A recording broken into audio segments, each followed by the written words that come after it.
Olá, seja muito bem-vindo a mais uma edição do nosso Flashcore Podcast. Hoje vamos falar sobre a terceira rodada do Campeonato Brasileiro, rodada de clássicos, exatamente. Já começou a competição e já tem clássicos, exatamente, já abrindo a terceira rodada, jogos pesados, e temos um grande convidado, mas antes quero receber aqui o meu parceiro de todas as edições, de todos os podcasts, Eduardo Gerag. Tudo bem, Edu? Seja muito bem-vindo. E vamos já para a terceira rodada do Campeonato Brasileiro, que está animado nesse início. E tudo bem, Edu?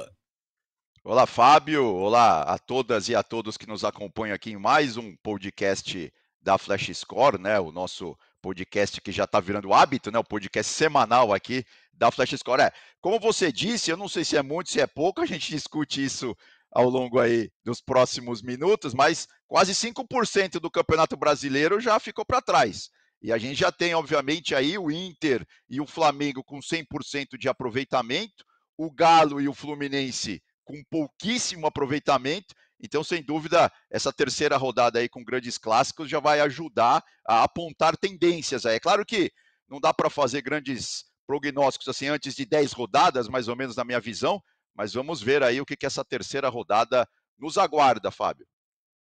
Até porque ali na frente vai ter Copa América, vai mexer muito com o Campeonato Brasileiro. Antes de apresentar o nosso convidado, quero pedir o seu like, aquela mãozinha que está aqui embaixo, tradicional, para você não esquecer, que é muito importante para que o YouTube recomende o nosso conteúdo. Faz aquele comentário, qual vai ser o jogo mais difícil dessa rodada? Tem aquele jogo mais fácil? Bota aí o seu palpite, escreve aqui também, porque a gente vai acompanhar tudo em flashcore.com.br. E claro, compartilha, manda para os seus amigos, para os grupos todos e se inscreve no nosso canal. Mas vamos receber aqui, Edu, nesse nosso episódio Flashcore Podcast, meu amigo Evaldo José, grande narrador, cara que brilha no rádio e brilha pelo Brasil, dando palestras também, grande jornalista e que vai nos ajudar demais nesse Flashcore Podcast. Tudo bem, Evaldo? Seja bem-vindo. Opa, Fabinho, que alegria estar aqui de volta contigo. Fala, Edu, amigos aí desse podcast bacana da Flashcore. Cara, estou muito animado aqui. Você sabe que eu estava fazendo as contas aqui. Para alguns times, Edu, já começou aquela maratona de fazer a seguinte pontuação. O seguinte cálculo, né? Quantos pontos faltam ainda para eu evitar o rebaixamento esse ano, para eu permanecer na Série A na próxima temporada? Cada carocinho de milho desses da primeira, da segunda, da terceira rodada que a gente vai perdendo pontos, vai empatando em casa, vai deixando escapulir uma vitória no último minuto, como o Botafogo adora fazer, por exemplo. Quando chega ali depois da 32ª, 33ª rodada, começa a fazer muita falta, né? Mas a gente parece que só se dá conta disso quando está chegando na reta final do campeonato. Então é muito legal observar o desempenho das equipes aí nesse início de Campeonato Brasileiro, com muitas polêmicas, com muitos erros de arbitragem, mas é o Brasileirão. Sem isso, ele não seria o campeonato mais gostoso de comentar, né? Com certeza, com certeza. E lembrando a galera aqui que está acompanhando o nosso podcast, fim de semana com muita bola rolando, e o nosso time podcast nos estádios, como por exemplo, no grande jogo em que vamos falar muito aqui, Palmeiras e Flamengo. O Anthony Wells estará por lá, eu estarei em Botafogo e Juventude, é isso. É a Flashcore marcando presença e trazendo os outros jogos também para você em narrações em áudio, como Fluminense e Vasco, Matheus Damascena, Red Bull Bragantino e Corinthians, Reinaldo Moreira, Atlético Mineiro e Cruzeiro, Marcos Noronha. Vou passar nossa agenda ao longo do programa. Porque, Edu, vamos abrir falando do clássico no Maracanã, em que os caras, de forma inacreditável, os dirigentes, deixam dinheiro na mesa. A gente vai entrar nos números, e esses números financeiros também são interessantes. O Rio de Janeiro é um Claro, dos Fábio. poucos lugares que permitem 50-50. Você pode ter as duas torcidas no estádio. Só que Vasco e Fluminense têm brigado dos 10 anos para cá, quando o Fluminense administra o Maracanã, o Fluminense insiste em ficar do lado direito, porque ele, como um permissionário, escolhe o lado. E o Vasco insiste em ficar do lado direito, onde sempre ficou, desde 1950, por ter sido o primeiro campeão estadual, e escolheu aquele lado para o seu torcedor. Bom, não entraram em acordo em relação ao lado, porque o Vasco iria ficar em um dos jogos do lado direito, quando fosse o mandante no segundo turno, e nesse de sábado, do lado esquerdo, meio a meio. O Fluminense falou, não, faço meio a meio desde que eu fique sempre do lado direito. Não houve acordo pelo lado, olha que coisa absurda, por conta do lado, E aí o Fluminense falou, vamos fazer lei do mandante no Campeonato Brasileiro. O Vasco fica com 10% dos ingressos, 90% dos ingressos ficam comigo. Eles gostam de deixar dinheiro em cima da mesa, porque o Maracanã não estará lotado, Edu. Não, absurdo mesmo, né? Agora, uma dúvida, eu que sou de São Paulo, né? Óbvio que eu conheço o Maracanã, mas não com tanto detalhe assim quanto. Essa questão do lado é mais superstição ou tem a ver, sei lá, com o sol, enfim, com outros fatores Não, um pouco mais foi palpáveis? escolha. O primeiro campeão do Maracanã foi o Vasco. E ficou convencionado dentre os clubes à época, em 1950, que haveria a escolha. Né? E o Vasco escolheu do lado direito. O Flamengo fica do lado esquerdo. Sempre foi uma tradição no Rio de Janeiro. Tanto que quem joga com o Flamengo, não sendo o Vasco, sendo o Vasco, no caso, fica sempre do lado direito. Fla-Flu, Flamengo e Botafogo, Flamengo e Vasco. Todos os adversários do Flamengo à direita. E o do Vasco sempre à esquerda. Então, Fluminense e Botafogo, o torcedor ficava cada jogo por um lado. Como o Fluminense pegou para administrar o estádio, falou, não, lá direita é meu. E aí a confusão se dá e não tem dinheiro que esses caras olhem e achem, pô, não vou deixar dinheiro na mesa. Por quê? A torcida do Vasco vai ficar isolada num pedacinho do Maracanã. E aí você não pode deixar a torcedor do Fluminense em volta, porque a gente sabe que, infelizmente, os caras não sabem viver em sociedade. Aí é que eu estou dizendo que é o dinheiro que se deixa na mesa. O Evaldo mesmo já fez uma foto, algumas vezes no Maracanã, quando se faz uma foto ali do lado esquerdo, e sábado é para isso, um buracão, assim, pelo menos uns 10 mil lugares desocupados. 10 mil ingressos não vendidos, Edu. Exatamente, é muito ruim, né? Aqui em São Paulo, por exemplo, já acabaram com isso por outras vias, né? Que eu também detesto isso, que é o tal da torcida única, né? Até ali o início dos anos 2000, o Morumbi era sempre usado por todos os times e tal. Aí depois disso, obviamente, cada equipe aí foi tendo a sua arena, né? O seu campo, e hoje é só torcida única entre times da cidade de São Paulo, né? Quando tem São Paulo e Palmeiras, Palmeiras e Corinthians, Corinthians e Santos, Santos e São Paulo, enfim, é só torcida única.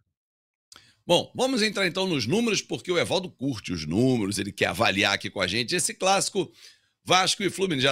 Olha aí, já está esfregando as mãos aí a fera. Fala aí, Edu, que a gente já tem para abrir os trabalhos para Fluminense e Vasco, campeão da Libertadores, diante do Vasco, que vive altos e baixos, estreou vencendo o Grêmio, perdeu para o Red Bull Bragantino na segunda rodada, o Fluminense estreou empatando com o Bragantino em casa, perdeu para o Bahia num jogo complicado, porque teve chuva, parou mais de uma hora, enfim. Mas esse é o Fluminense que vem para o Maracanã pegar o Vasco. Não, exato. A gente tem números aí que mostram bem, né, um pouco desses dois times nesse início de campeonato, né? No caso do Fluminense, aí são números só do primeiro jogo contra o Bragantino, mas no segundo jogo não mudou muito. É o estilo Diniz de ser, né? Em termos de passes completos, né? O Fluminense tocando muito a bola, passes completos é passes certos, né? São 448 passes só contra o Bragantino. E na segunda rodada, lá na Fonte Nova também foi mais ou menos assim. E lembrando, né, no primeiro jogo, principalmente, a eficiência do ataque do Flu. Foram 2 chutes no gol e 2 gols, né? Afinal de contas, acabou 2-2. E do lado do Vasco, uma coisa interessante que tem chamado a minha atenção, né? Em termos de posse de bola, tudo bem, o Vasco está ficando ali mais ou menos na média do campeonato, né? Ontem até ficou com um pouco mais de 50%. Ontem que eu digo, estamos gravando na quinta-feira, no segundo jogo do Vasco no campeonato brasileiro, né? Ficou um pouco mais de 50%, mas o que está mais chamando a atenção é tanto as faltas cometidas pelo Vasco, que está um pouco acima da média, né? Contra o Grêmio foram 18, e no segundo jogo foi um pouco menos, foram 15, a média do campeonato tem sido 14. Agora, o desarmes, o Vasco está desarmando muito, o que está mostrando que o time está muito combativo, né, no bom sentido. Está desarmando bastante o adversário, foram 23 desarmes contra o Grêmio, né? O Vasco está acima da média aí de desarmes. A média do campeonato, somando já as 2 rodadas de desarmes dos times, está em 16, mais ou menos. E o Vasco desarmando bastante os seus adversários. Portanto, temos esses dois estilos aí frente a frente, né? O Flu mais no toque de bola, como é característico aí da equipe do Fernando Diniz, já não é de hoje, e o Vasco tentando ser um pouco mais combativo, né? Tentando ter mais sangue nos olhos, como eu costumo dizer. E Evaldo, vai encarar um time do Fluminense, como trouxe o Edu, de muito toque de bola, que a gente acompanha bem o time do Fluminense, que não está vivendo uma grande fase, mas o Vasco está tentando encaixar uma marcação forte. Desarmes altos, faltas também, porque tem o choque o tempo todo. Como é que faz para parar esse time do Fluminense, que é muito rápido, hein, Evaldo? Cara, o Fluminense tem se parado sozinho, né, Fabinho? Bem interessante essa numerologia que o Edu apresentou aqui, viu? Eu chego a pensar que se o Campeonato Brasileiro fosse por toques de bola completos, Edu, o Fluminense, obviamente, que seria o favoritaço para ganhar essa temporada 2024, né?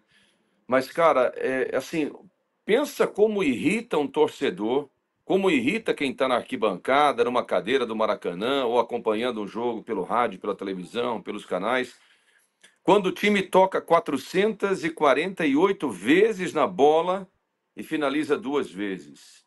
O Fluminense demorou, Edu, 30 minutos para dar um chute contra o gol do Bahia. Então, esse foi o jogo da derrota, que tomou a virada do tricolor baiano, o jogo da chuva que o Fabinho mencionou aí.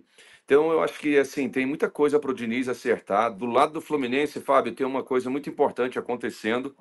O jogador mais importante, talvez, da campanha da Copa Libertadores da América, da Recopa ou da temporada 23, que é o John Arias, é um cara que caiu muito de produção. Ele tem jogado numa posição que eu acredito que está meio um pouco fora do lugar, né? Ele está muito preso na ponta direita. Quando ele pegava a bola lá pela ponta esquerda e fazia aquela diagonal, ficava trocando, oscilando mais assim, fazendo o revezamento, né? E eu acho que isso também contribui bastante para esse momento aí do Flu. Quando você fala da marcação alta do Vasco, eu já chego a sentir calafrios aqui na espinha. Ainda acho o time do Ramon Dias extremamente vulnerável. A partida contra o Grêmio, olhando para esse retrospecto recente aí, me parece um ponto fora da curva, um ponto muito positivo. É um jogo talvez que o Ramon Dias pudesse mostrar com mais frequência para o seu próprio elenco. O Vasco teve 60 a 70% do tempo, domínio da partida, mas em 20% dos minutos do jogo, Fabinho, cara, deu campo para o Grêmio, aceitou o Grêmio vir para cima. O Vasco abdicou praticamente de atacar e sentiu a pressão do Grêmio. Então, esses momentos de apagão ou de aceitação passiva da pressão do adversário são coisas que ainda acho que o Ramon Dias vai ter que consertar, vai ter que corrigir. Lembra só do seguinte, Fabinho, ano passado o Vasco também estreou ganhando do Galo, jogando fora de casa, inclusive. Então começou esse ano com uma boa vitória também. E aí depois a gente acompanhou o filme na sequência do campeonato. Então há que se ter muito cuidado nesse time do Vasco para não repetir aquela trajetória do ano passado, tá bom?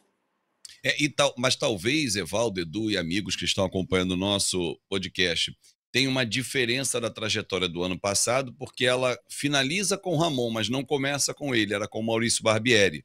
E, coincidentemente, ela finaliza com Grêmio e Bragantino, os dois adversários que o Vasco começou nessa temporada. Mas temos outras informações desse clássico de sábado no Maracanã, Edu. Não, até sobre isso que a gente está falando, né, em termos de nomes, né, os números também, as estatísticas estão mostrando nessas duas primeiras rodadas, do lado do Flu, quem está surgindo de novo, será que dá para dizer isso? É o Paulo Henrique Ganso, né? Ele que contra o Bragantino deu uma assistência, deu 57 passes, acertou 54, ou seja, uma eficiência muito grande, saiu ali no final do jogo, né? Mas já contra o Bahia jogou o jogo inteiro e os números se repetiram também. Nessa segunda partida do Fluminense lá na Arena Fonte Nova contra o Bahia. E do lado do Vasco, né, só para emendar, o Vasco está usando muito as laterais, né, para chegar até a última parte do campo, até o gol adversário. No primeiro jogo, os números mostram, esses números são só contra o Grêmio. O Rossi, né, foi muito acionado, você vê que ele cruza 8 vezes, tudo bem que errou mais do que acertou, e jogou só 78. Exatamente. Mas na segunda partida, o Piton foi. A gente vê um mapa de calor do Rossi ali, né? Mais pelo lado direito. Mas na segunda partida do Vasco, já o Piton, pelo lado esquerdo, foi bastante acionado, tocou demais na bola, participou demais do jogo, né? Então, nesse início aí, o Ramon Dias usando principalmente as duas laterais do campo, né? Ou, se quiser, os dois corredores do campo, os dois corredores laterais do campo, para chegar até o gol adversário. E para a gente arrematar esse tema Vasco e Fluminense, Evaldo, o corredor por onde o Rossi desce, que é o direito, ele encontra o Marcelo, que não é um exímio marcador, que vai voltar ao time nesse sábado. Ele foi poupado contra o Bahia, né? Está muito forte nesse lado direito, com o Paulo Henrique e o Rossi. Eles estão encontrando uma forma de jogar, de tabelar, de de conduzir a bola para o ataque ali muito interessante, mostraram bastante isso contra o Grêmio, mas essa receita não foi tão eficiente contra o Bragantino ontem, né? No jogo da quarta-feira. Tem uma coisa importante que você mencionou no início aí, eu queria ainda resgatar um pouco até para dar um pitaco nesse tema. Eu fico um pouco até envergonhado, Fabinho, quando você menciona essa incapacidade dos dirigentes do Vasco e do Fluminense de chegarem a um acordo para haver uma divisão mais, sabe, para voltar ao Maracanã. É uma derrota da diplomacia, e o presidente do Fluminense ele bate tanto no peito que o clube está aberto ao diálogo, o Vasco também assim, ostenta tanto uma nova forma de gestão. Cara, como que essas pessoas não sentam e não pensam nos clubes e no torcedor para um evento como esse? É frustrante, assim, do ponto de vista até humano, para você pensar, não, o mandante vai colocar 90% e não vai colocar, vai ficar vazio lá, e a gente deixa 10% para o adversário. Cara, isso é tão, assim, superado no futebol, no nosso tempo, que me dá até uma certa vergonha a gente ficar falando sobre isso. Difícil prognóstico para sábado, Fabinho. Se eu pudesse falar assim, um mês atrás, disparadamente eu apontaria o Fluminense como favorito. Mas o início dessa temporada para a equipe do Diniz tem deixado bastante a desejar. Muita gente acha que é uma ressaca de um ano em que o Fluminense jogou muito, treinou muito, ganhou muito e agora está vivendo uma curva descendente. Vamos observar, está cedo ainda para fazer essa projeção, mas pode ser que seja um efeito. E olha, tem uma sequência bizarra aí, que é Campeonato Brasileiro, Copa do Brasil e Libertadores da América, com 5 jogos fora de casa dos 7 próximos aí que o Flu vai jogar. Então, aveire, como diria o nosso Portuga. Fabinho. É verdade, tem que aguardar o que vem por aí, porque o Diniz está sendo pressionado, o torcedor já vai em algumas partidas, já perde um pouco da paciência. Agora, do outro lado, a gente vai pegar o nosso avião e vai parar em Minas Gerais. Há menos de 15 dias, Atlético e Cruzeiro decidiam o Campeonato Mineiro, que foi vencido pelo Atlético. No primeiro jogo, o Atlético abre 2-0, sofre um empate, o jogo vai para o Mineirão, mando do Cruzeiro, torcida única, né? A gente está falando de torcida aqui. E o Cruzeiro perde para o Galo, que tecnicamente tem um time superior. E eles se reencontram agora, sábado, nos embalos de sábado à noite, lá no estádio do Atlético Mineiro, na Arena MRV. E esse novo encontro aí tem sabor de vingança aí? Do que você traz para a gente? Ingrediente interessante, né? Principalmente do último ano. A gente tem até aí na tela para mostrar, né, os confrontos recentes entre Atlético Mineiro e Cruzeiro. Você lembrou bem, né? No último jogo deu vitória do Atlético de virada, o jogo do título, né? Que deu o título do Campeonato Mineiro ao Galo, jogando no Mineirão. Mas aí a gente vai um pouco mais para trás pro ano passado. O Galo ainda não ganhou do Cruzeiro na sua própria arena, né? São esses 3 jogos aí. Houve um empate e 2 vitórias do Cruzeiro, né? Esse jogo lá em 2023 tal, já não foi na arena, né? Essa vitória do Galo no Cruzeiro, contra o Cruzeiro na Série A do Campeonato Brasileiro. Então tem esse ingrediente aí interessante, né? Será que agora o Galo que começou oscilando demais, né? Eu tive a oportunidade, né, de acompanhar direto lá da Neoquímica Arena a estreia do Galo domingo contra o Corinthians, o Galo que teve um jogador expulso ali no finalzinho, né, no último lance praticamente do primeiro tempo, jogou o segundo tempo inteiro com 1 a menos, realmente só o Hulk lá na frente brigando contra a defesa do Corinthians, né? O Galo que não tem sido eficiente, e principalmente no ataque, obviamente, para fazer gols, né? E do lado do Cruzeiro, né, o Cruzeiro até que começou bem, começou dando as caras, ganhou o primeiro jogo, ganhou bem, né, do Botafogo, e, enfim, empatou o segundo, ou seja, o Cruzeiro está se colocando aí. Tinha muita gente muito preocupada com o Cruzeiro, mas nessas primeiras 2 rodadas, é claro que a amostra é muito pequena, está se colocando aí pelo menos no meio da tabela, a equipe azul de BH. E nesse confronto, o Evaldo, tem uma curiosidade, né? Porque os 2 times mudaram de treinador. O Galo um pouquinho antes, ainda para a final do estadual, e o Cruzeiro já pós-estadual. Dá para ter aí noção do que eles podem aprontar, esses novos treinadores, ou ainda está cedo, mesmo com o título estadual do Milito? Acho que dá para fazer projeção, né? A gente adora fazer isso, a gente vive disso, e principalmente porque a gente erra quase todas. Mas eu acho que o Fernando Seabra, quando chegou, ele já deu um prognóstico bem interessante, né? Falando que o Cruzeiro está sofrendo muito aí com o desgaste de viagens, falta de tempo para treinar, para ele conhecer melhor o elenco, para ele saber efetivamente quais peças ele vai utilizar. Quando o Edu me apresenta esses números e faz essa projeção do Cruzeiro hoje no meio da tabela, Edu, quando eu olho para o retrospecto recente do Cruzeiro aí, já acho que seria um grande negócio o Cruzeiro sonhar para esse ano com uma vaga na Copa Sul-Americana, melhor dos mundos, beliscar uma vaga numa pré ou direta na Copa Libertadores da América. Do outro lado, acho que é um trabalho para o treinador muito mais tranquilo, Fabinho, porque o Atlético ele tem um elenco, acho que mais consolidado, mais robusto, mais forte, com mais opções. Cada vez que você faz uma mudança no Cruzeiro, eu acho que você muda a qualidade do time que está em campo. Não é um elenco tão robusto que tem a mesma força que o Galo. Hoje você, principalmente se o Hulk e o Scarpa tiverem num momento bacana, começarem bem o campeonato, recuperarem um pouco do vigor que apresentaram em algum momento na temporada passada, principalmente o Hulk, o Galo é um postulante, sim, a brigar lá em cima pelo G4, uma vaga direta na Libertadores ou até o título. Eu tenho falado sobre isso. Diferentemente do Cruzeiro, onde a projeção nesse momento aqui para mim é meio de tabela mesmo, eu concordo com o Edu, e já é um grande negócio quando a gente considera aí o retrospecto recente da Raposa. Quem diria, hein, Fabinho? Anos 90 do Cruzeiro, ou os primeiros anos aí de 2000 também. Hoje a gente está falando de uma remodelação que mudou tanto. E o torcedor hoje da Raposa tem que lidar com essa nova realidade, com esse novo cenário aí. São os novos tempos do Cruzeiro, é isso. E que dinheiro não falta, né, Edu? Nos dois times, né? Não, a gente tem até uma segunda tela sobre esse jogo para mostrar exatamente quem é o Fernando, né? Muita gente não conhece o Fernando Seabra, que já foi do Sub-20 do Cruzeiro, né? E naquela época ele fez 83 jogos, um aproveitamento de 68%.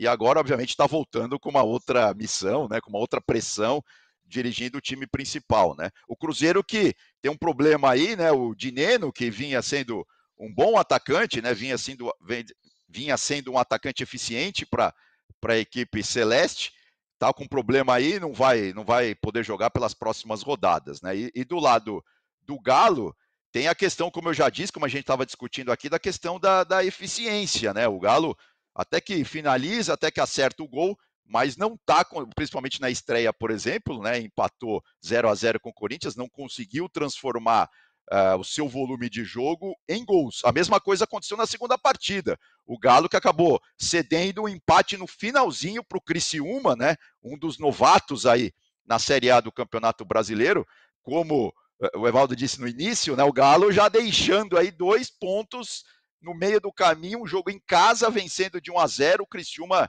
empatou no finalzinho.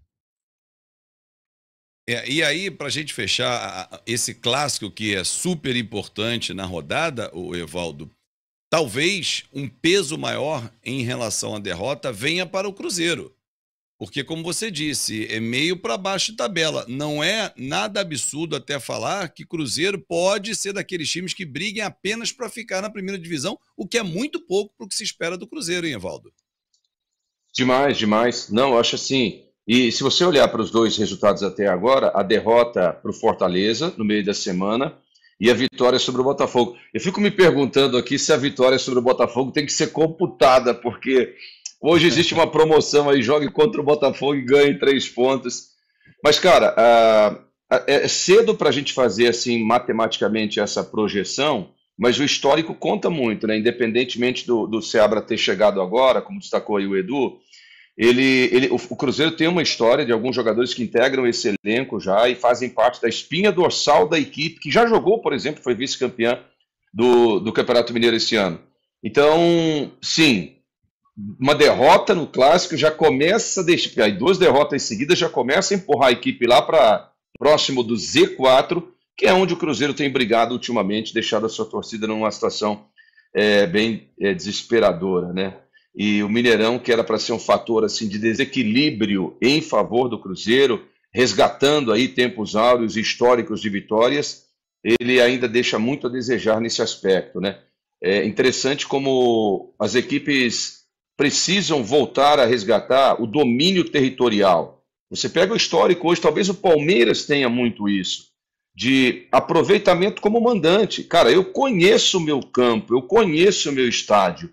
Quem vem jogar aqui vai enfrentar um ambiente estranho, diferente, um tapete alterado, é um outro cenário. Eu deveria ser muito forte em casa, né? Como mandante, essa estatística de ganhar os jogos que você tem em casa e pelo menos empatar fora, te levaria a lugares assim muito confortáveis no campeonato, né? Mas o Cruzeiro não está conseguindo fazer isso ainda. E é um baita de um time, e a gente vai acompanhar no nosso site flashcore.com.br a narração do Marcos Noronha nos embalos de sábado à noite. Mas aí vem o Domingão, e o Domingão reserva também grandes partidas. Aliás, chamar a sua atenção porque 2 grandes jogos temos pelos campeonatos do mundo, né, que ainda não estão decididos, como o campeonato inglês. O Fulham recebe o Liverpool, 12h30, o Fábio Salomão vai contar tudo, e o Eduardo Gerac vai estar em Real Madrid e Barcelona. Só esse é o clássico, né? O jogo do campeonato espanhol. Mas às 4h, o Marcos Noronha volta para contar tudo de Atlético Paranaense e Internacional, Edu. Jogo pesado porque o Atlético vem fazendo uma boa campanha dentro do Campeonato Brasileiro. Ele perdeu na rodada passada. Ele perdeu para o Grêmio, que é um jogo difícil. É difícil vencer o Grêmio fora de casa, mas ele estreou dando uma goleada, aliás, a única até agora do Campeonato Brasileiro, em cima do Cuiabá por 4-0. O time do Cuca, hein, Edu? Não, sem dúvida. O Atlético Paranaense, ao meu ver, é aquele time que tá ali na segunda prateleira, mas dependendo se encaixar bem, por exemplo, jogou com muita autoridade. O que o Valdo estava dizendo é importante, né? O Atlético Paranaense é um desses times que consegue somar muitos pontos na sua própria arena, né? Diante da sua torcida. Goleou muito bem o Cuiabá na estreia, depois um resultado normal, né? Perder para o Grêmio em Porto Alegre é normal. E aí a gente tem até uma tela para mostrar que é interessante, né? Esse duelo específico entre Furacão e Inter, como tem sido parelho nos... Eu fui indo para trás, eu peguei os 10 últimos encontros. E aí a gente tem 4 vitórias do Furacão, 3 empates e 3 vitórias do Inter, né? Lembrando que aí, no caso, o Atlético Paranaense nas 2 últimas ganhou tanto em casa quanto fora, né? Esses 2 são exatamente os 2 jogos do Campeonato Brasileiro do ano passado. Então, podemos esperar aí um jogo muito equilibrado. É sempre equilibrado, é muito parelho esse encontro, né? Podemos dizer assim, até um clássico sulino, né? Aqui no Brasil, e o sulista, né? Se você preferir, entre Furacão e Inter. E é um jogo, Evaldo, porque o Internacional está brigando na liderança com o Flamengo. Perde na questão gols pró. Hoje, né, Flamengo e Inter são os 2 times que têm 100% de aproveitamento nas 2 primeiras rodadas. O que esperar desse confronto, Evaldo? Lembrar que o Inter na rodada passada venceu o Palmeiras, Fabinho, sem o Ener Valencia, sem o Alan Patrick, sem o Arangue, jogadores importantes hoje nesse esquema do técnico Kudê. Eu acho que o Atlético, ele é um time muito difícil de enfrentar lá dentro da Arena da Baixada em Curitiba, né? Historicamente, talvez seja a equipe que mais tenha se beneficiado desse fator, assim, grama sintética ou semissintética, apoio da torcida. O Atlético conseguiu modernizar a sua arena sem afastar o torcedor do campo. Se você olha para outras arenas aí que foram modernizadas ao longo do tempo, especialmente para a Copa do Mundo, Maracanã é um exemplo. O distanciamento do torcedor em relação ao campo de jogo é muito grande, mas a Arena da Baixada em Curitiba preservou uma característica que é uma proximidade, né? Uma proximidade física mesmo, o calor ali do torcedor, quase uma bomboneira. E o Atlético explora muito isso. O Cuca, talvez a equipe tenha feito nessa rodada passada contra o Grêmio a pior atuação desde que o Cuca assumiu o comando da equipe aí, já liderando o Atlético no Campeonato Paranaense. Mas eu tendo a colocar o favoritismo um pouco, Edu, pedindo uma permissão aqui do outro lado. Penso que o início do Inter, até pela cobrança histórica, né? O Internacional não ganha o Campeonato Brasileiro desde 1979. Há uma expectativa, há uma pressão muito grande, há todo o movimento nessa direção para fazer a equipe voltar a ter uma conquista nacional. Embora o Inter tenha conquistado a Copa do Brasil de 1992, mas Campeonato Brasileiro 1979. E o torcedor, toda vez que começa uma temporada, ele começa a fazer essa conta. Então a equipe do Kudê está muito pressionada, o Inter fez muito esforço para tentar reforçar um pouco mais o elenco, aí que perdeu o Gauchão também, ficou até fora da final. Vai ser um jogo interessante, mas eu colocaria o peso na balança, apesar de ser em Curitiba, dentro dessa arena, um pouquinho mais para o lado gaúcho, sem clubismo, hein, Fabinho? Eu imaginei que você não ia ser clubista na hora de avaliar, Edu, esse confronto, que é um confronto bem equilibrado, apesar do Inter, dentro do brasileiro, ter um momento melhor, mas acho que o fator casa faz muita diferença e você mostrou aí. No ano passado, o Atlético não tomou nem conhecimento, ganhou em casa e ganhou fora, né? Exatamente, é. E uma das vantagens tá ficando velho, né? Eu estive num dos primeiros jogos lá da Arena do Atlético Paranaense lá. Na época eu trabalhava na Gazeta Mercantil, eu fazia negócios do esporte e eu fui ver um jogo entre Atlético Paranaense e Guarani. E exatamente era isso, era mostrar a modernidade que estava sendo feita em Curitiba. Isso foi lá no início dos anos 2001, 2002, mais ou menos e tal. Bom, mas voltando para hoje, né? Voltando para o jogo, temos até as telas de como os times estrearam no campeonato brasileiro, né? No caso do Furacão, essa dupla de ataque ali, o Pablo e o Canóbio, principalmente no jogo contra o Cuiabá, deu muito certo, né? Ali com o Fernandinho também jogando por trás deles, o Fernandinho com muita liberdade e tal, também as duas laterais do campo funcionando e tal, então eu ficaria de olho nessa dupla aí, Pablo e Canóbio. Pode ser que esse ano dê uma liga um pouco acima da média, vamos dizer assim, né? Óbvio que o Inter também tem a sua dupla, né? Principalmente o Borré que tá jogando muito. É verdade que contra o Palmeiras, apesar da vitória, ele perdeu um pênalti, jogou um pênalti lá, bateu um pênalti na lua, né? O Borré, mas é aquele jogador brigador, aquele jogador que funciona demais, né? E tem sido aí fundamental. Essa é a equipe que estreou, né? Lembrando, no Campeonato Brasileiro contra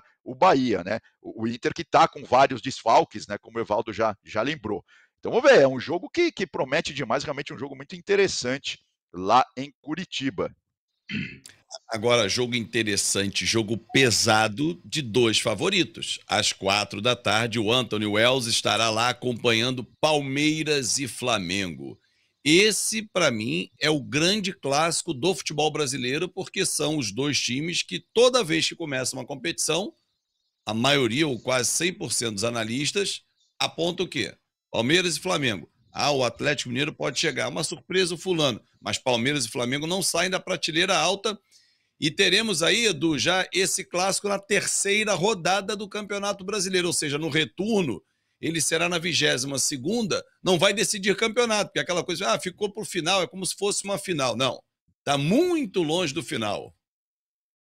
Não, exato, e o Tite, né, até já aliviou a questão, a pressão de jogar contra o Palmeiras e tal, depois da vitória do Flamengo sobre o São Paulo, né, na segunda rodada. O Tite, na coletiva, ele até disse, não, 3 pontos no campeonato, ele tem razão, na verdade, 3 pontos no Campeonato Brasileiro são 3 pontos sempre, independente de quem está do outro lado. Mas é claro que você, por exemplo, no caso do Flamengo, ganhar do Palmeiras fora de casa, dá uma moral para o time e mostra que o time realmente está no caminho certo, né? Lembrando, assim como o Evaldo disse também, lembrando que no caso do Palmeiras, né, o jogo contra o Inter foi na Arena Barueri. Não foi exatamente no Allianz Parque, porque o Allianz Parque recebeu um show essa semana, um show musical, não deu para jogar lá. Mas contra o Flamengo vai ser no Allianz, sim. O próprio Abel, né, no caso do Palmeiras, disse depois da derrota para o Inter que não jogamos muito bem em casa, o clima aqui, o ambiente aqui é diferente, se referindo, obviamente, à Arena Barueri, né? E a gente tem números interessantes, e a gente passou por isso já no começo aqui do nosso Flash Score Podcast, que é a importância de você, o Evaldo disse isso, né? A importância de você fazer pontos dentro de casa. Porque assim, se a gente fizer uma conta rápida, se a gente pegar aí os últimos 5 campeonatos brasileiros, vai fazer aí uma média, 80 pontos dá o título para o time que conseguir isso. O que significa você conquistar 2 pontos por rodada, em média. E aí eu peguei os números do ano passado, olha o que o Palmeiras conseguiu jogando em casa. Ele fez 70 pontos, né? O total de pontos em 2023, ele foi campeão. Ele conseguiu 44 pontos em casa. Fazendo uma conta rápida, isso daí dá 77% de aproveitamento dentro de casa. Como visitante, cai um pouquinho. Foi para 46%, 26 pontos conquistados, né? O Palmeiras que Você vê, perdeu pouco, né? Tanto em casa quanto fora. Isso foi, apesar de ele ter poucos pontos, poucos não, mas ele ter um aproveitamento um pouco inferior fora de casa, ele perdeu pouco, empatou demais, né? Empatou 2 vezes e ganhou também fora de casa. Esse foi um dos trunfos da campanha do Palmeiras o ano passado.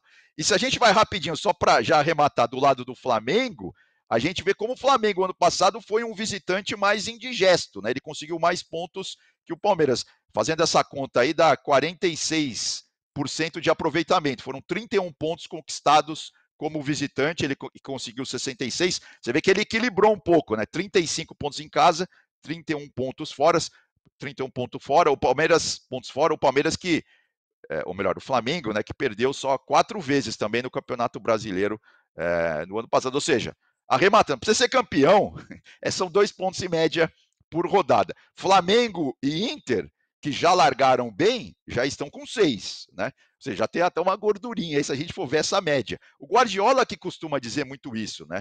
Que campeonatos de pontos corridos você ganha com uma largada boa e também com uma chegada muito boa. E essa média que você faz, Edu, ela é importantíssima, Evaldo, até para quem briga na parte alta, que casos de Palmeiras, Flamengo, Atlético Mineiro, pode ser que o Internacional nesse ano consiga manter essa média, mas para mostrar que desempenho numa competição longa, ele não pode oscilar tanto. O próprio Guardiola está aqui no livro, está sempre na minha estante, tem ali também com o Edu, o Confidencial, ele diz que numa competição longa, como a Bundesliga, que o livro é em cima da Bundesliga, que tem muita similaridade com o Campeonato Brasileiro pelo tempo, né? Você oscila no meio, porque você tem que dar um arranque no início, no meio você perde jogadores por contusão, por suspensão, mas no final, naquele terço final, você tem que de novo arrancar e pontuar, para exatamente manter essa média de 2 pontos. Se você quer ser campeão, é uma receita? Não, mas é uma avaliação que você olha todos os times que foram campeões, ninguém do nada disparou, começando muito mal para a corrida de recuperação, que é muito difícil, né, Valdo? Cara, você falou um negócio aí que me remeteu a uma metáfora da maratona, né? Dos 42 quilômetros. Os especialistas costumam dizer que você tem sempre uma crise, vamos dizer assim, de queda quando você chega próximo do quilômetro 30. Então, entre o 25º e o 30º quilômetro, o atleta enfrenta quase que uma luta espiritual interior ali para saber como dosar o restante. Falta ainda uma parte bem significativa, 30%, 40% da corrida para ele chegar até o final. E é uma luta de resistência. Toda vez que você faz uma análise dessa, Fabinho, de um campeonato longo e de 2 turnos que podem ser distintos e que você tem que ter um elenco muito forte, muito bom, para poder ir repondo as peças e mantendo o nível e o rendimento da equipe, eu vou ter que me lembrar da campanha do Botafogo do ano passado, porque é muito interessante, né? Se a gente pegar quem levou o título no final, a campanha do Palmeiras ela é razoável para fraca no primeiro turno, mas ela é excepcional no segundo turno. E o Botafogo faz exatamente o movimento contrário. Ele pontua demais, historicamente uma campanha brilhante, mas ele cai muito na segunda etapa. É uma descida muito acentuada, né? O Botafogo pode servir como referência para pensar isso. Eu acho que o Palmeiras é muito forte quando joga em casa, mas mostrou que mesmo na sua força, e a campanha que o Edu traduziu aí do ano passado, né? Em 19 jogos, apenas 3 derrotas, é uma equipe que sabe explorar muito bem a sua arena, mas mostrou contra o Internacional que também tem as suas fragilidades. Mesmo enfrentando uma equipe que nem chegou à final do Gauchão, uma equipe desfalcada, o Palmeiras não conseguiu se impor. Só a Arena Barueri, só o fato de não estar jogando em casa, não explica a derrota. E do outro lado, eu penso que nós temos hoje o melhor elenco do futebol brasileiro, mas um elenco que em algumas posições está desgastado. O Tite falou um pouco sobre isso na coletiva de ontem. Ele tem com Copa do Brasil e com Copa Libertadores da América. Ele vai dividir forças. Em algum momento ele não vai poder contar com uma Arrascaeta ou com jogadores que são muito decisivos. O Pedro, por exemplo, em todas as partidas. E isso vai, obviamente, fazer o Flamengo ter que pensar a qualidade da reposição. Vai ser um duelo interessante, Fabinho. Eu colocaria uma leve pressãozinha do lado rubro-negro para esse jogo Palmeiras em casa contra o Flamengo, viu? E vai ser um grande duelo, porque o Tite poupou o Arrascaeta contra o São Paulo, ele pode se dar esse luxo, aí muda um pouco a formação, porque ele tem um rapaz chamado De La Cruz, que fez gol, inclusive, no São Paulo, para manter o nível de atuações. Se ele quiser, se o Everton não puder jogar, ele tem um rapaz chamado Bruno Henrique, o iniciante também, o nível é altíssimo do banco do Flamengo. Se ele quiser tirar o Fabrício Bruno, ele tem o Léo Ortiz, se ele quiser tirar o Léo Pereira, tem o Davi Luiz. Vou descansar o Ayrton Lucas, tem o Vinha. Talvez seja o melhor elenco hoje do futebol brasileiro. Vai ganhar o campeonato? Não sei, porque lá no início eu falei que esse ano a Copa América pode ser um diferencial. O Flamengo talvez seja o time que tenha mais jogadores convocáveis. E aí, quantos vão desfalcar o Flamengo? Porque o brasileiro não para. Mas só que antes de fechar o nosso podcast... Oi, Edu, fala. Não, só para corroborar isso que você está falando, né? Assim, o Campeonato Brasileiro esse ano tem essas peculiaridades, né? São quase 2 campeonatos brasileiros, porque até o começo de junho, a gente tem também as Copas Sul-Americanas. Então é jogo quase toda semana. E tem a Copa do Brasil também, né? Para quem está ainda na Copa do Brasil. Tem time grande que já não está mais na Copa do Brasil e tal, caso do Cruzeiro. Então, assim, até início de junho, é essa maratona. Então, assim, é muito importante o time, no caso do Flamengo, chegar em junho no Campeonato Brasileiro com uma gordura, porque aí depois vem a Copa América e daí a gente vai ter um segundo semestre que já vai ter muitos times, por exemplo, que de repente não vão ter mais Libertadores, porque aí a Libertadores já vai estar no mata-mata, a Sul-Americana já vai estar no mata-mata. Isso já dá uma enxugada, né? Porque o funil vai estreitando. Então, assim, são quase 3 campeonatos brasileiros, 3 fases, assim, dentro de um mesmo ano, de uma mesma temporada. Isso vai fazer toda a diferença. E aí, sem contar em julho, quando praticamente termina o primeiro turno, na última rodada, abre a tal da segunda janela internacional e quem tiver recurso vai contratar para um segundo turno muito mais pesado. Só que antes de fechar o nosso podcast, a gente não podia deixar de abordar esse assunto aqui, gente. Na última quarta-feira, na entrevista coletiva do técnico Ramon Dias, ele falou sobre a arbitragem e tocou num ponto que é o ponto as mulheres no futebol masculino. Frase dele: com respeito aos árbitros, não podemos falar muito. Na última partida, ele se referia ao Grêmio. O VAR foi uma senhorita, uma mulher, e foi pênalti. Ele reclama do Rodrigo Eli que quando o Galdames passa à frente dele, o Rodrigo Eli vai chutar a bola e atinge o Galdames. Pênalti. Me parece complicado que no VAR, quem tem que decidir seja uma mulher, porque o futebol é tão dinâmico, com ações tão rápidas. Hoje não sei se o árbitro também não viu o lance, ele reclama do lance do pênalti contra o Bragantino. Queria ouvir de vocês, começar com o Evaldo. Logo depois dessa declaração, meia hora depois, ele fez um vídeo pedindo desculpas sobre a repercussão, principalmente já da fala dele, mas queria ouvir na tua visão se mulher pode atuar em futebol masculino, ela é mais lenta numa decisão, ela pode ser suscetível a uma pressão masculina dentro de uma cabine do VAR e mudar a posição, ou qualidade independe de gênero, o Evaldo? Mas acho que nós já tínhamos superado essa discussão, essa decisão, rapaz. A competência, a habilidade, ela não tem gênero, não tem classe social, não tem religião, não tem partido político, não tem ideologia.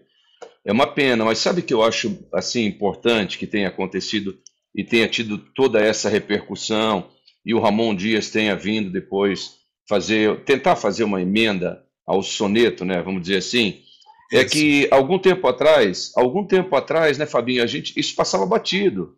E eu penso que a gente vive um momento extremamente importante de entender como que essas questões, não só do machismo, mas também do racismo, que está estruturado dentro da nossa sociedade, como que tudo isso hoje incomoda mais, vem à tona e faz todo mundo refletir e pensar nas declarações. Nós temos visto atuações muito ruins de árbitros de vídeo, homens e com muita rodagem. E temos visto atuações maravilhosas de mulheres dentro da cabine do VAR. Então, cara, não existe gênero para competência, para habilidade e para atuação. Uma pena que o Ramon tenha falado isso, mas que bom que ele reconheceu o seu erro e melhor seria se o tivesse feito ainda na própria entrevista coletiva, né? Eu também acho, até porque misoginia, me parece, Edu, é uma aversão que tem a função da mulher, a categoria de ser subalterna em relação ao homem, E isso não cabe em momento algum numa sociedade em que vivemos em 2024. Eu repito e concordo plenamente com o Evaldo. A qualidade técnica não está no gênero, na cor, na religião, na etnia, não está em nada. Está na qualidade técnica. Se é homem ou se é mulher, não importa. Tanto é que a própria Daiane, que foi a árbitra de vídeo de Vasco e Grêmio, ela indica ao árbitro masculino, Flávio, no lance do Piton, venha ver porque tem um pênalti. Ele foi, olhou e falou, não foi pênalti, mantém a minha decisão. No outro, ela diz, olha, teve um lance aqui, um contato, depois ela muda revendo o lance. Ué, é uma mudança de opinião como o próprio Ramon já mudou várias vezes. E nós mudamos também, Edu. Não, exatamente, não. Essa fala é machista e ponto. Não tem mais o que falar além disso. Agora, infelizmente, né, isso que o Ramon Dias expressou, né, assim, externou, é o que muita gente pensa, infelizmente, ainda na nossa sociedade, né? Ainda tem uma maioria, por incrível que pareça, que pensa assim, que acha que a questão de gênero importa num caso desse. Isso é um absurdo completo na minha avaliação. E como você disse, além do que ela acertou na hora de interpretar o lance, né? Quem errou foi o árbitro que estava em campo, que era do sexo masculino. Mas sem dúvida, eu concordo demais com vocês, gente. Já passamos do tempo, estamos em 2024, né? Já passamos do tempo de ter essa visão de mundo machista, ou enfim, achar que a cor de pele da pessoa, que o gênero da pessoa tem que ser levado em consideração numa avaliação dessa. Isso é lamentável, é um absurdo. Ele depois tentou consertar, mas para mim, obviamente, tudo bem, eu pedi desculpa, é honesto, é interessante e tal, mas claro que, na verdade, né, sob pressão, as pessoas acabam externando aquilo que elas realmente pensam, né? Acaba revelando aquilo que realmente é o ponto de vista da pessoa. Então, realmente é lamentável, né, mais uma declaração dessas aqui no nosso futebol brasileiro. E que tenhamos uma terceira rodada sem erros de arbitragem, não sei se é pedir muito, Evaldo, sem declarações tão agressivas, ofensivas, realmente, como essa do Ramon, que logo se desculpou, e, curiosamente, não cabem no Vasco, que é um clube da inclusão, da abertura de todos, né? Parece que até é um contrassenso. No Vasco, que é o legítimo clube do povo, que aceita todos, que abre a porta, que luta por todos, Ramon. Enfim, que bom então, que ele além disso também, né?